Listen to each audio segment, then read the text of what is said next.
민수기 28장, 29장은 제사에 대해서 또다시 한번 말씀하고 있습니다. 이 28장을 보면서 계속 그동안 레위기 말씀을 제사에 대해서 생각하고 묵상했던 부분에 있어서 다시 한번 또 계속 생각하고 묵상을 했습니다. 근데 왜 하나님께서 여기 28장 2절에 보시면은 이스라엘 자손에게 명령하여 그들에게 이르라 내 헌물 내 음식인 화제를 내 향기로운 것은 너희가 그 정한 시기에 삼가 내게 바칠지니라. 하나님께서 직접 나의 헌물, 나에게 바치는 헌신된 제물, 그리고 나의 음식, 그리고 그 음식은 화제, 불태우는, 불사르는 그 화제, 그것은 향기로운 것이다 라고 이렇게 말씀을 하십니다. 이것은 레위기에서 우리가 그 제사에 대해서 말씀을 살펴볼 때 본 것인데, 그때도 이 향기롭다는 그런 말씀을 합니다.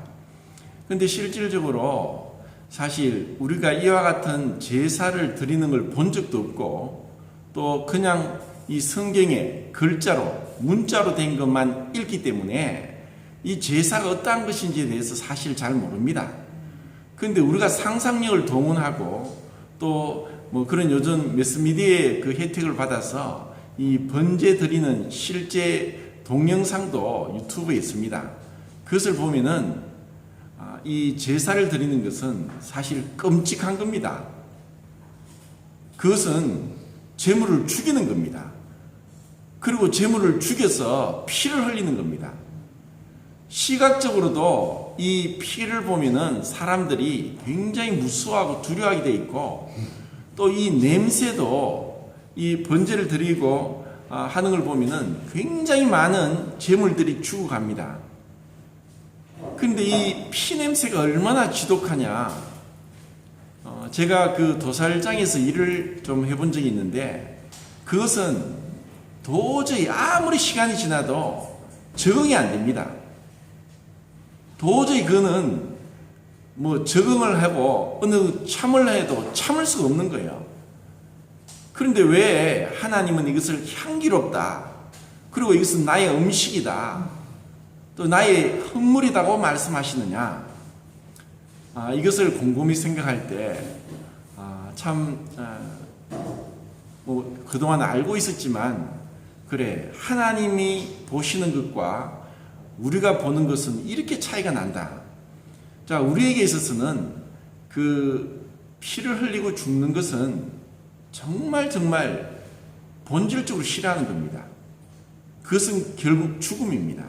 흔히 그런 얘기를 하죠. 뭐 3대 거짓말, 노처녀가 시집 안 간다, 노인들이 죽고 싶다, 또 한 가지 뭡니까?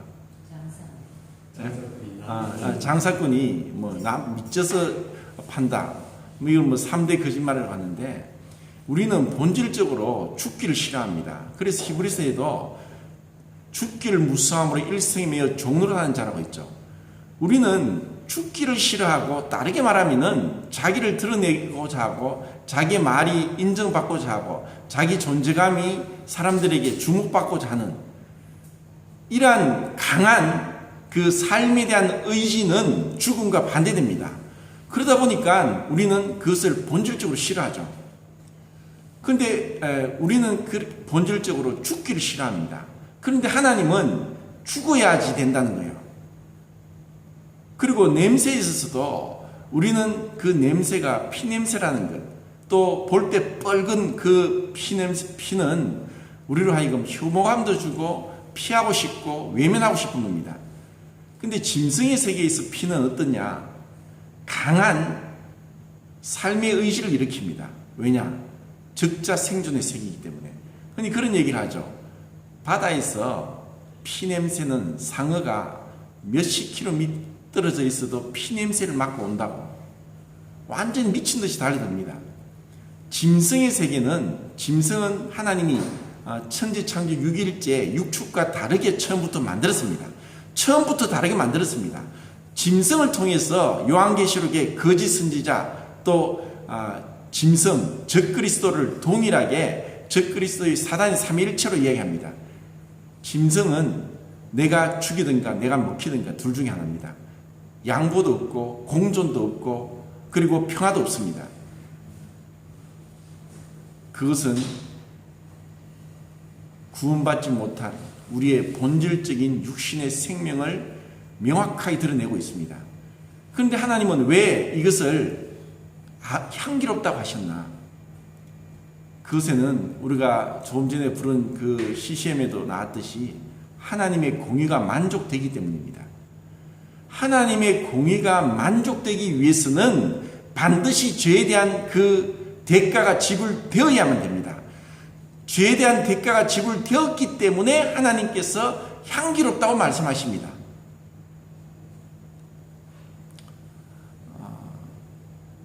누가 저한테 물으면은 취미가 뭐냐 물으면은 빨래하는 겁니다.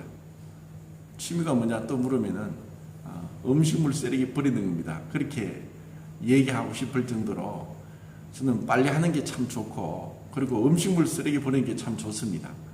그래서 뭐 제가 해야 될 일을 또 다른 사람이 하면 조금 짜증도 납니다. 왜냐?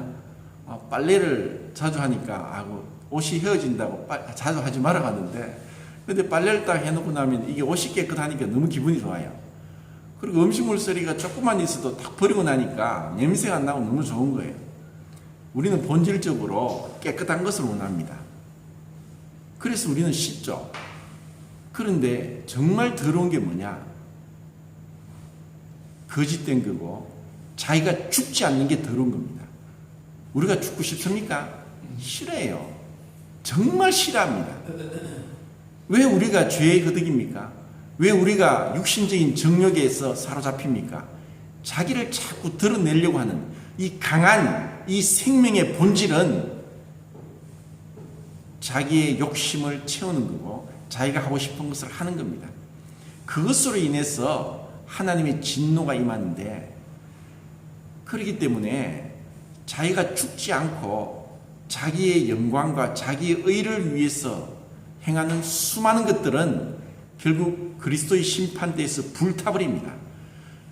레위기에서 나오는 계속 반복된 동사가 불사를 지니 이것을 지금 민수기 29장에서는 명사로 화제라고 했습니다.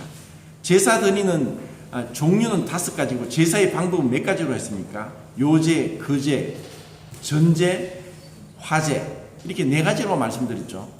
완전히 불살라야 됩니다. 그래야만 하나님의 공의가 만족되고 하나님의 공의가 만족되어야만 하나님의 사랑이 나타납니다. 그런데 사람들이 하나님의 사랑만 얘기하면서 그 공의에 대해서 등한시하는 거예요. 그 하나님의 사랑과 하나님의 공의가 만날 수 있는 유일한 장소가 어디였습니까? 십자가입니다. 십자가. 그 십자가가 없으면은 결코 우리는 하나님을 만날 수가 없습니다. 자, 출애굽기 29장을 보겠습니다. 출애굽기 29장.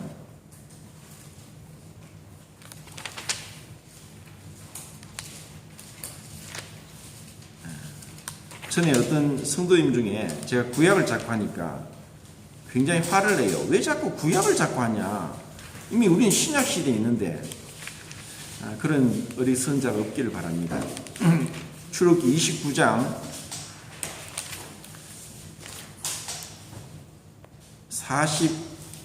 29장 41절 42절 43절 같이 한번 읽어봅시다.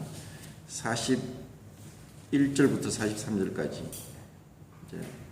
시작.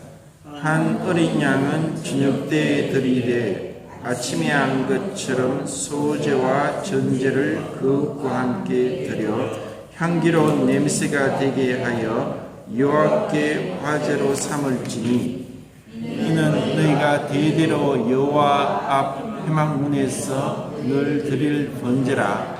내가 거기서 너희와 만나고 내가 말하리라. 내가 거기서 이스라엘 자손을 만나리니 내 영광으로 말미암아 회막이 거룩하게 될지라. 구약에서는 항상 시기와 장소와 방법과 예물의 종류에 대해서, 그리고 예물을 드릴 수 있는 자격을 갖춘 제사장에 대해서, 그리고 제사장의 옷에 대해서, 이것에 대해서 명확하게 말씀을 했습니다. 정한 장소가 있어야 되고, 정한 시기가 있어야 되고, 또 정한 방법이 있어야 되고, 정한 제물이 있어야 되고, 또 정한 제사장이 있어야 됐습니다. 그때 하나님이 너와 그때 말하겠다. 그리고 그곳에서 너와 말하고 그곳을 거룩하게 하겠다. 이것은 모든 것이 예수 그리스도의 십자가에 초점이 맞춰집니다. 이제 민수기 29장에서는 상번제와 그리고 월삭, 그것은 월 초하루에 드는 매달 초하루에 드리는 것과, 그리고 안식일과, 그리고 유월절과 무교절과 칠칠절, 곧 오순절에 제사를 드리는 것에 대해서 상세하게 말씀하고 있습니다. 상번제는 매일 아침에 또 해질 때에 흠 없는 1년 된 양을 제물로 바칩니다. 그 제물로 바칠 때 반드시 고운 가루 소재와 그리고 포도주나 독주를 전제로 같이 바쳐야 되고, 고운 가루에는 감람유, 올리브를 빻아서 찌어낸 기름을 같이 섞어서 드려야 됐습니다. 이것은 모두 다 예수 그리스도의 그 몸과 십자가에 흘리신 피와 영원하신 성령을 다 상징하고 있습니다. 그렇기 때문에 그 예수님의 십자가와 성령님과 물과 피와 성령이 하나다, 이 셋이 하나다고 했던 요한일서의 말씀처럼 이것이 하나라도 빠지면은 우리의 구원은 불완전하게 됩니다. 흔히 구원이 지식적으로만 전거되어서 머리로는 알고 있지만 그것이 진정으로 하나님의 은혜로 역사함이 없을 수도 있습니다. 상번제는 이렇게 드려야 됐고, 그리고 안식일 날에는 또 이 상번제를 드리는 것에다가 수송아지 두 마리와 그리고 순양 한 마리, 그리고 1년 된 흠없는 양, 순양 7마리 해서 번제로 10마리를 드렸습니다. 그리고 속죄제로 숫염소 한 마리를 또 드렸습니다. 이것은 계속 반복되는데 초하루 곧 월삭일 때에도 이것을 상번제에다가 금방 안식일에 드린 이 번제 10마리와 속죄제 한 마리, 그리고 유월절에도 동일하게 그렇게 드렸고, 그리고 유월절 1월 14일 다음에 15일부터 17일, 21일까지 1회 동안, 일주일 동안 첫날과 일곱째 날에는 아무 일도 하지 말고 또 이와 같이 이 안식일날 드렸던 번제 10마리 또 속죄제 한 마리를 드렸습니다. 그리고 칠칠절, 곧 오순절, 초실절 이후로 50일째 되는 날, 그 오순절은 결국 사도행전 2장에 있는 오순절을 상징하고, 초실절은 예수님의 부활을 상징하고, 무교절은 우리가 구원받고 주님 앞에 갈 때까지의 전 모든 삶을 나타냅니다. 이러한 때도 동일하게 이와 같이 번제 10마리, 속죄제 한 마리를 드렸습니다. 그때 반드시 고운 가루에 빻아 찌은 기름에 그리고 전제를 함께 드렸습니다. 이것을 왜 계속 반복하느냐? 이것이 하나님 앞에 향기로운 것입니다. 우리가 죽지 않고서는, 내 자아가 못 박히지 않고서는 매일매일 날마다 분초마다 주님 그 십자가와 그리스도와 연합되어서 함께 죽은 자로 내 자신을 하나님께 드리지 않는다면은 하나님이 받을 수가 없습니다. 왜? 우리는 여전히 죄가 계속 있기 때문에. 간증을 하면서도 자기 의를 드러냅니다. 자기를 자랑합니다. 은근히. 그것을 다른 사람은 알 수 있어도 자기는 모를 수 있어요. 또 다른 사람은 모를 수 있어도 자기는 알 수 있어요. 하나님 앞에 우리가 얼마나 거짓된 자입니까? 여전히 죄 가운데 있으면서 은혜로 구원받았지, 우리의 신분이 거룩해졌지, 우리의 상태는 여전히 강한 자아가 살아 움직입니다. 그래서 여러 가지 상황 가운데서 자존심을 건드리거나 또 아니면 어떠한 말을 들었을 때 혈기가 나오고 자기 원하는 대로 하는 것은 아직까지 자기가 성화가 덜 된 것이고, 이제까지 한 것은 사실 많은 부분에 자기의가 있었던 것입니다. 그래서 신앙은 어떤 의미에서는 그 하나님 앞에 갔어야 드러나지 않겠는가 생각을 하고, 죽을 때까지 변함없이 나올 때 그것이 주님으로부터 나왔다면 끝까지 변함없이 나갈 겁니다. 내 천부께서 심지 않으신 것은 다 뽑힐 것이라고 말씀했습니다. 정말 주님이 향기롭게 여기시는 것, 그것은 우리가 본질적으로 싫어하는 그 죽음, 혐오하고 싫어하고 죽기를 싫어하는 것, 그것을 십자가를 바라보고 주님과 함께 죽은 자로서 나는 것입니다. 이것이 진정한 신앙이고 진정한 성숙입니다. 그때는 누가 어떠한 모함을 하고 또 거짓 증거를 하고 그리고 자존심을 무너뜨리고 욕을 할지라도 주님처럼 일말의 요동도 없이, 그 마음에서부터 분노나 시기도 없이 그들을 향하여서 기도할 수 있고 끝까지 사랑할 수 있는 것입니다. 이것이 주님의 마음입니다. 그렇기 때문에 이와 같은 주님의 마음이 아니고서는 우리는 결단코 주님의 뒤를 따라갈 수 없습니다. 우리의 육신대로 따라가려고 했던 제자들도 다 그렇게 넘어졌습니다. 그리고 사실 사도행전에 나오는 그 제자들의 삶은 만약에 오늘날 우리에게 그리스도를 믿는다고 하는 그리스도인들에게 100분의 1이나 1000분의 1만 그런 고난과 핍박이 와도 다 도망가 버릴 겁니다.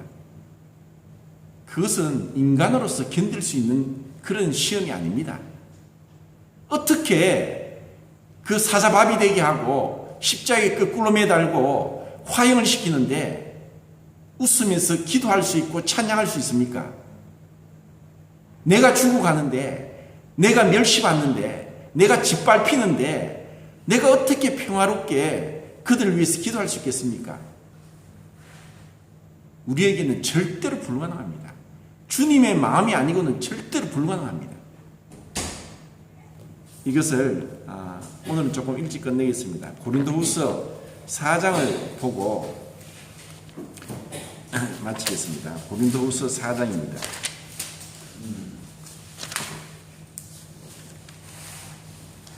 4장 10절부터 12절까지 같이 읽어봅시다. 시작. 우리가 항상 예수의 죽음을 몸에 짊어짐은 예수의 생명이 또한 우리 몸에 나타나게 하려 함이라. 우리 살아있는 자가 항상 예수를 위하여 죽음에 넘겨짐은 예수의 생명이 또한 우리 죽을 육체에 나타나게 하려 함이라. 그런즉 사망은 우리 안에서 역사하고 생명은 너희 안에서 역사하느니라. 이것이 위대한 그리스도인의 삶입니다. 이것이 바울의 삶이었습니다. 이것만이 하나님께서 향기로운 냄새라고 기뻐하시는 것입니다. 이러한 것만이 하나님이 받으시는 헌물이고 하나님의 음식이라고 했습니다. 죄가 처리되고 우리는 신분적으로 처리되었고 위치적으로 처리되었지만 날마다 이 주님의 십자가를 지고 내 안에 주님의 그 사망이 역사할 때 그때 부활의 생명이, 주님의 부활의 생명이 주님의 사랑과 희락과 화평과 오래 참음과 자비와 온유와 양성과 충성과 절제가 나타납니다. 우리가 인간적인 노력으로 의지로 하려고 해봤자 곧 한계가 드러납니다. 자기도 실망하고 남도 실망합니다. 야, 니 겨우 그것밖에 안 되었니? 결국 이제까지 네가 한 게 뭐니? 너의 의와 너의 의지와 너의 노력이었니? 결국 네가 영광을 받고자 했는 것 아니니? 하고 우리의 밑바닥이 드러나는 거죠. 그렇지만 우리가 이와 같은 마음으로 섬긴다면은 사도들처럼 제자들처럼 핍박을 받고 또 위협을 받고 또 죽는 데까지 내어주고 또 거짓 온갖 모함을 받고 또 모멸을 받을지라도 멸시를 받을지라도 주님으로 인하여 기뻐할 수 있습니다. 이상 마치겠습니다.